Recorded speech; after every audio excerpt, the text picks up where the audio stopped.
Praise the Lord. ദൈവനാമോത്തും ഉണ്ടായിരിക്കട്ടെ. രാവിലെ കാലം കർത്താവിൻ്റെ പാദപീഠത്തിൽ കടന്നു വരുവാൻ ദൈവം തന്ന കൃപകൾക്കായി സ്തുതിക്കുന്നു, സ്തോത്രം ചെയ്യുന്നു. കാരണം രാത്രിയാമങ്ങൾ കർത്താവ് നമ്മെ പരിപാലിച്ച് ഹല്ലേലൂയ ഒരു പുതിയ പ്രഭാതം നമ്മുടെ ജീവിതത്തിൽ തന്ന് ഹല്ലേലൂയ നമുക്ക് നന്ദി പറയാൻ, സ്തുതിക്കാൻ, സ്തോത്രം ചെയ്യാം. ഇന്നത്തെ അല്പനേരത്തെ ചിന്തയ്ക്കായിട്ട് എടുത്തിരിക്കുന്ന ചിന്ത എന്ന് പറയുന്നത് യോസേഫിൻ്റെ മേലുണ്ടായിരുന്ന ദൈവിക അനുഗ്രഹങ്ങൾ എന്തെല്ലാം. നമുക്കതൊന്ന് ചിന്തിച്ചു നോക്കാം. ഒന്ന്, ദൈവം യോസഫിനോട് കൂടെ ഉണ്ടായിരുന്നു. അപ്പോസ്തലപ്രവൃത്തി 7:10 എന്നാൽ ദൈവം അവനോട് കൂടെയിരുന്നു. ഉൽപ്പത്തി 39:2 കാണുവാൻ സാധിക്കും, യഹോവ യോസഫിനോട് കൂടെ ഉണ്ടായിരുന്നതുകൊണ്ട് അവൻ കൃതാർത്ഥനായി മിസ്രൈമിനായ യജമാനന്റെ വീട്ടിൽ പാർത്തു. നോക്കൂ, ഹല്ലേലൂയ, യോസഫിനോട് കൂടെ യഹോവയുടെ സാന്നിധ്യമുണ്ട് എപ്പോഴും. ഹല്ലേലൂയ. ഉൽപ്പത്തി 39:21 എന്നാൽ യഹോവ യോസഫിനോട് കൂടെ ഇരുന്നു, കാരാഗൃഹ പ്രമാണിക്ക് അവനോട് ദയ തോന്നത്തക്കവണ്ണം അവന് കൃപ നൽകി. ഹല്ലേലൂയ. 23 വാക്യത്തിൽ കാണാം, യഹോവ അവനോട് കൂടെ ഇരുന്ന് അവൻ ചെയ്തതൊക്കെയും സഫലമാക്കുകൊണ്ട് അവൻ്റെ കൈക്കീഴിലുള്ള യാതൊന്നും കാരാഗൃഹ പ്രമാണി നോക്കിയില്ല. ഹല്ലേലൂയ. ദൈവം ആരോട് കൂടെ ഇരിക്കുന്നോ അവരോട് ഹല്ലേലൂയ ദൈവം നന്മകൾ പ്രവർത്തിക്കും. ഹല്ലേലൂയ. ഒന്നിനും ഒരു കുറവും വരുത്തത്തില്ല, ഒരു ഭാരവും പ്രയാസവും നേരിടുവാൻ കഴിയത്തില്ല. എല്ലാ വാക്യങ്ങളിലും യോസഫിനോട് കൂടെ യഹോവ ഉണ്ടായിരുന്നു എന്ന് നമുക്ക് മനസ്സിലാക്കുവാൻ സാധിക്കുന്നു. യോസഫ് ദൈവത്തെ ബഹുമാനിച്ചതിനാൽ ദൈവം അവനെ ബഹുമാനിച്ച് എല്ലാ കാര്യത്തിന്മേലും ദൈവകൃപ അനുഭവിപ്പാൻ, അതായത് ദൈവത്തെ ഭയപ്പെടുകയും തങ്ങളുടെ എല്ലാ വഴികളിൽ അവനെ അംഗീകരിച്ചു കൊള്ളുകയും ചെയ്യുന്നവർക്ക് ദൈവം അവരുടെ പാതകളെ നേരെയാക്കി കൊടുക്കും. ഹല്ലേലൂയ. നമുക്കറിയാം യോസഫിൻ്റെ ഹല്ലേലൂയ എങ്ങനെയാണ് യോസഫ് കാരാഗൃഹത്തിൽ വന്നതും അവൻ്റെ ജീവിതം എങ്ങനെയാണെന്നെല്ലാം നമുക്ക് ഹല്ലേലൂയ ഉൽപ്പത്തി പുസ്തകത്തിലെ ആദ്യ ഭാഗങ്ങൾ നോക്കുമ്പോൾ നമുക്ക് മനസ്സിലാക്കാൻ സാധിക്കും. ഹല്ലേലൂയ. ദൈവമക്കളെ, കർത്താവ് ഒരുവനോട് കൂടെ ഉണ്ടെങ്കിൽ ദൈവത്തിൻ്റെ കൃപ എല്ലാ വിധത്തിലും അനുഭവിപ്പാൻ സാധിക്കുമെന്നുള്ളതിന് ഉദാഹരണമാണ് യോസഫ്. ഹല്ലേലൂയ. രണ്ടാമത്, അവനെ എല്ലാ കഷ്ടതകളിൽ നിന്നും വിടുവിച്ചു.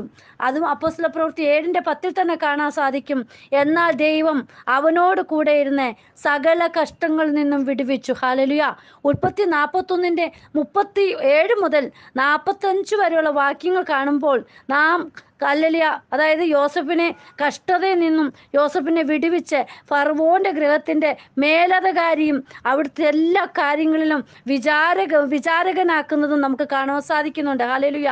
നോക്കൂ, സ്വന്തം ഭവനത്തിൽ നിന്ന് ഹല്ലേലൂയ തൻ്റെ ജ്യേഷ്ഠന്മാരും സഹോദരങ്ങളെല്ലാം തള്ളിക്കളഞ്ഞപ്പോൾ ഇവിടെ ഹല്ലേലൂയ ഒരു മേലധികാരിയായിട്ട് ഹല്ലേലൂയ ഫറവോൻ്റെ കുടുംബത്തിൽ ഒരു മേലധികാരിയായി തീരുവാൻ ദൈവം അവിടെ എടുത്തു ഉപയോഗിച്ചു എന്നുള്ളതാണ്. ദൈവത്തെ ഭയപ്പെടുന്ന മക്കളെ, ദൈവത്തെ അനുസരിക്കുന്ന മക്കളെ ദൈവം ഒരു നാളും കൈവിടുകയില്ല എന്നുള്ളതിന് ഒരു ഉദാഹരണമാണ് ഈ യോസഫ് എന്ന് നമുക്ക് മനസ്സിലാക്കുവാൻ സാധിക്കുന്നുണ്ട്. മൂന്നാമത്, മിസ്രൈമ്യരുടെ എല്ലാം പ്രീതി അവന് നൽകി. ഹല്ലേലൂയ. നോക്കൂ, അപ്പോസ്തലപ്രവൃത്തി 7:10 തന്നെയാണ് എല്ലാ കാര്യങ്ങളും അടങ്ങിയിരിക്കുന്നത്. ഹല്ലേലൂയ. മിസ്രൈം രാജാവായ ഫറവോന്റെ മുമ്പാകെ അവന് കൃപയും ജ്ഞാനവും കൊടുത്തു. ഹല്ലേലൂയ. ഉൽപ്പത്തി 41:37 മുതലുള്ള വാക്യങ്ങൾ നോക്കുമ്പോൾ 41 വാക്യത്തിൽ, ഇതാ മിസ്രയീം രാജ്യത്തിനൊക്കെയും ഞാൻ നിന്നെ മേലധികാരിയാക്കിയിരിക്കുന്നുവെന്ന് ഫറവോൻ പറയുകയാണ്. ഹല്ലേലൂയ. മിസ്രൈമിലെ രാജ്യത്തിനൊക്കെയും മേലധികാരിയായി തീരുവാൻ ഈ യോസഫിന് സാധിച്ചു. ഹല്ലേലൂയ. തള്ളപ്പെട്ട സ്ഥലത്ത് ഹല്ലേലൂയ പൊട്ടക്കിണറ്റിലായിരുന്ന സമയത്ത് ഹല്ലേലൂയ അവിടെ നിന്ന് വിടുവിച്ച ദൈവം ഇവിടെ അത്ഭുതങ്ങളുടെ കാര്യത്തിലേക്ക് നടത്തുകയാണ്. ഹല്ലേലൂയ. നിങ്ങളുടെ ഏത് അവസ്ഥയിലും പ്രവർത്തിപ്പാൻ ദൈവത്തിന് കഴിയും. പ്രിയ ദൈവമക്കളെ, പൊട്ടക്കിണറിൻ്റെ അവസ്ഥകൾ കടന്നു വരാം, തള്ളപ്പെടലിൻ്റെ അവസ്ഥകൾ വരാം, എങ്കിലും കർത്താവ് നമ്മോട് കൂടെയുണ്ട്. ഹല്ലേലൂയ. നാലാമത്, എല്ലാ മിസ്രൈമ്യരുടെ മുമ്പിൽ അവന് ജ്ഞാനം നൽകി. ഹല്ലേലൂയ. ഉൽപ്പത്തി 41:16 മുതലുള്ള വാക്യങ്ങൾ നോക്കുമ്പോൾ 39 വാക്യത്തിൽ, പിന്നെ ഫറവോൻ യോസഫിനോട്, ദൈവം ഇതൊക്കെ നിനക്ക് വെളിപ്പെടുത്തി തന്നതുകൊണ്ട് നിന്നെ പോലെ വിവേകവും ജ്ഞാനവും ഉള്ളവൻ ഒരുത്തനുമില്ല. നോക്കേ, ഒരു ഫറവോൻ രാജാവ് പറയുകയാണ്, നിന്നെ പോലെ വിവേകവും ജ്ഞാനവും ഉള്ളവൻ. അതായത് സ്വപ്നങ്ങൾ കണ്ടതിനെല്ലാം അതിൻ്റെ വിവരണങ്ങൾ കൊടുക്കുവാനും അതിൻ്റെ വ്യാഖ്യാനം കൊടുക്കുവാനും എല്ലാം ഈ യോസഫിന് സാധിച്ചു. പ്രിയ ദൈവമക്കളെ, നമ്മെ ഹല്ലേലൂയ എടുത്ത് ഉപയോഗിക്കും. നമുക്ക് വേണ്ടുന്ന ബുദ്ധിയും ജ്ഞാനവും എല്ലാം കർത്താവ് നമുക്ക് തരും. ഹല്ലേലൂയ. അഞ്ചാമതായിട്ട് കാണുന്നത്, എല്ലാ മിസ്രൈമിന്മേലും അവനെ അധികാരിയാക്കി. ഹല്ലേലൂയ. ഉൽപ്പത്തി 41:37 മുതലുള്ള വാക്യം നോക്കുമ്പോൾ 42-43 വാക്യങ്ങളിലെ ഫറവോൻ്റെ ഫറവോൻ തൻ്റെ കയ്യിൽ നിന്ന് മുദ്രമോതിരം ഊരി യോസെഫിൻ്റെ കൈക്കിട്ടു. ഹല്ലേലൂയ. അവനെ നേർമയുള്ള വസ്ത്രം ധരിപ്പിച്ച് ഒരു സ്വർണ്ണ സരപ്പള്ളിയും അവൻ്റെ ഹല്ലേലൂയ കഴുത്തിലിട്ടു. തൻ്റെ രണ്ടാം രഥത്തിൽ അവനെ കയറ്റി മുട്ടുകുത്തുവീനെന്ന് അവൻ്റെ മുമ്പിൽ വിളിച്ചു പറയിച്ചു. ഇങ്ങനെ അവനെ മിസ്രയീം ദേശത്തിനൊക്കെയും മേലധികാരിയാക്കി. നോക്കൂ പ്രിയ ദൈവമക്കളെ, ഹല്ലേലൂയ. ഫറവോൻ തൻ്റെ കയ്യിൽ നിന്ന് മുദ്രമോതിരം ഊരിയാണ് ഹല്ലേലൂയ യോസെഫിൻ്റെ കൈകളിൽ ഇട്ടത്. ഹല്ലേലൂയ. അതായത് ഭവനത്തിൽ നിന്ന് ഹല്ലേലൂയ സ്വന്തം മാതാപിതാക്കൾ സഹോദരങ്ങളൊക്കെ ഹല്ലേലൂയ വിട്ടപ്പോൾ ഞാൻ നിങ്ങളെ നമസ്കരിക്കുമോ ഹല്ലേലൂയ അങ്ങനെയൊക്കെ ചോദിച്ച സന്ദർഭം ഉണ്ടായപ്പോൾ ഇവിടെ കടന്നു വന്നപ്പോൾ ഹല്ലേലൂയ ഫറവോന്റെ അധികാരത്തിന് മേലധികാരിയാക്കി ഹല്ലേലൂയ എല്ലാത്തിനും മേൽ ഹല്ലേലൂയ അധികാരിയാക്കി തീർക്കാൻ ദൈവം അവിടെ എടുത്ത് ഉപയോഗിച്ചു. Praise the Lord. പ്രിയ ദൈവമക്കളെ, ഹല്ലേലൂയ ദൈവസന്നിധി വിശ്വസ്തയോട് നിൽക്കുന്ന മക്കളെ അതിൽ വിശ്വസ്തനാക്കി തീർക്കുന്ന ദൈവമാണ് നമ്മുടെ ദൈവം. ഹല്ലേലൂയ. ആറാമത് കാണാൻ സാധിക്കുന്നത് ഫറവോന്റെ കൊട്ടാരത്തിന് അവനെ അധികാരിയാക്കി. ഹല്ലേലൂയ. ഉൽപ്പത്തി 41:40 മുതൽ 45 വരെയുള്ള വാക്യങ്ങൾ നോക്കുമ്പോൾ നമുക്കത് കാണുവാൻ സാധിക്കുന്നുണ്ട്. അത് ഞാനിപ്പോൾ ഒന്ന് വായിക്കുന്നു. ഹല്ലേലൂയ.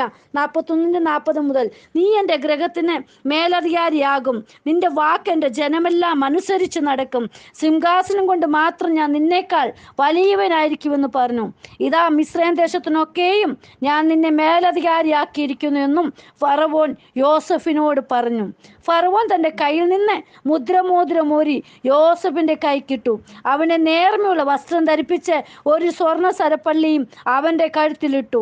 തൻ്റെ രണ്ടാം രഥത്തിൽ അവനെ കയറ്റി മുട്ടുകുത്തുവീനെന്ന് അവൻ്റെ മുമ്പിൽ വിളിച്ചു പറയിച്ചു. ഇങ്ങനെ അവനെ മിസ്രയീം ദേശത്തിനൊക്കെയും മേലധികാരിയാക്കി. പിന്നെ ഫറവോൻ യോസെഫിനോട്, ഞാൻ ഫറവോൻ ആകുന്നു, നിന്റെ കൽപ്പന കൂടാതെ മിസ്രയീം ദേശത്തെങ്ങും യാതൊരുത്തിനും കയ്യോ കാലോ അനക്കുകയില്ല എന്ന് പറയിച്ചു. ഫറവോൻ യോസെഫിന് സാപ്നത്ത് പനേഗ് എന്ന് പേരിട്ടു. ഓനിലെ പുരോഹിതനായ പോത്തിഫറുടെ മകൾ ആസ്നത്തിന് അവനെ ഭാര്യയായി കൊടുത്തു. ഹല്ലേലൂയ. പിന്നെ യോസെഫ് മിസ്രയീം ദേശത്ത് സഞ്ചരിച്ചു. പ്രിയ മക്കളെ നോക്കൂ. ഹല്ലേലൂയ. ഹല്ലേലൂയ. കാരാഗൃഹത്തിൽ കിടന്ന യോസെഫിനെ ഹല്ലേലൂയ ഇവിടെ മേലധികാരിയാക്കി. ഹല്ലേലൂയ. ഫറവോൻ അവൻ്റെ പേര് പോലും മാറ്റത്തക്കവണ്ണം ദൈവം എടുത്ത് ഉപയോഗിച്ചു. ഹല്ലേലൂയ. നമ്മുടെ പേരിന് ഹല്ലേലൂയ മാറ്റം വരുത്തത്തക്കവണ്ണം കർത്താവ് നമ്മെ എടുത്ത് ഉപയോഗിക്കും. പ്രിയ ദൈവമക്കളെ, നമ്മൾ വിശ്വസ്തയോടെ കർത്താവിന് വേണ്ടി ഹല്ലേലൂയ അവൻ കൃതാർത്ഥനായി തീർന്നു എന്നാണ് പറഞ്ഞിരിക്കുന്നത്. ഹല്ലേലൂയ. ദൈവിക അനുഗ്രഹങ്ങൾ പ്രാപിക്കണമെങ്കിൽ നമ്മൾ എവിടെയും വിശ്വസ്തത പാലിക്കുന്നവരും യേശുവിനെ ഹല്ലേലൂയ ഭയപ്പെട്ട് ജീവിക്കുന്നവരും ആയിരിക്കണം. ഇന്ന് 6 കാര്യങ്ങളാണ് പറഞ്ഞത് യോസെഫിൻ്റെ ഹല്ലേലൂയ മേലുണ്ടായിരിക്കുന്ന ദൈവിക അനുഗ്രഹങ്ങൾ. ഒന്ന്, ദൈവം അവനോട് കൂടെ ഉണ്ടായിരുന്നു. രണ്ടാമത്, അവനെ എല്ലാ കഷ്ടതകളിൽ നിന്നും വിടുവിച്ചു. മിസ്രയീമ്യരുടെ എല്ലാം പ്രീതി ഹല്ലേലൂയ യോസെഫിന് നൽകി. എല്ലാ മിസ്രയീമ്യരുടെ മുമ്പിൽ യോസെഫിന് ജ്ഞാനം നൽകി. എല്ലാ മിസ്രയീമ്യന്മേലും ഹല്ലേലൂയ യോസെഫിനെ അധികാരിയാക്കി. ഫറവോന്റെ കൊട്ടാരത്തിന് യോസെഫിനെ അധികാരിയാക്കി വെച്ചു. ഹല്ലേലൂയ. പ്രിയ മക്കളെ, നമ്മുടെ ജീവിതത്തിൽ ഹല്ലേലൂയ ഈ അനുഗ്രഹങ്ങൾ പ്രാപിക്കുന്നതിന് വേണ്ടി കർത്താവിനോട് പറ്റിച്ചേർന്ന് നമുക്കായിരിക്കാം. എല്ലാവരും ദൈവം അനുഗ്രഹിക്കട്ടെ. പുതിയ ദിനത്തിൽ ഹല്ലേലൂയ കർത്താവിനോട് പറ്റിച്ചേർന്ന് വിശ്വസ്തയോടെ നമുക്കായിരിക്കാം. God bless you all. Binu Aju, Mumbai.